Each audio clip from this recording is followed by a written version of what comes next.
spokesperson of the Ministry of Foreign Affairs of Azerbaijan, Aykhan Hajizada, has condemned the European Union's recent statements as biased and unfair. This comment refers to remarks made by the EU during a Committee of Ministers meeting of the Council of Europe on September 11th.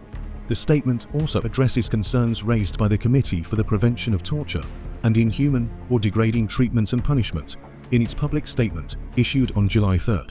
The statement reads as follows: "The biased statements by the European Union," again referring to this public statement, "is unacceptable, and we strongly reject this smear campaign. Instead of making such baseless accusations against Azerbaijan, we urge that the EU side concentrate on the human rights violations in the EU member states.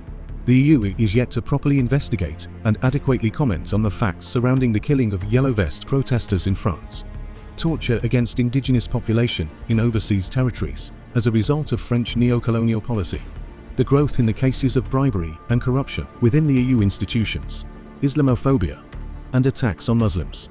Moreover, we note with regret that the EU's indifference to violations of fundamental human rights and freedoms in Armenia that they patronage, including cases of the deaths in prison of persons arrested as a result of political persecution, as well as oppression of politicians and their family members, are clear-cut examples of double standards. In light of the above-mentioned, such prejudiced and arbitrary remarks by the EU are considered as intervention in Azerbaijan's domestic affairs. Especially, this slander campaign conducted against Azerbaijan on the eve of the COP29 event is a clear example of bigotry against our country.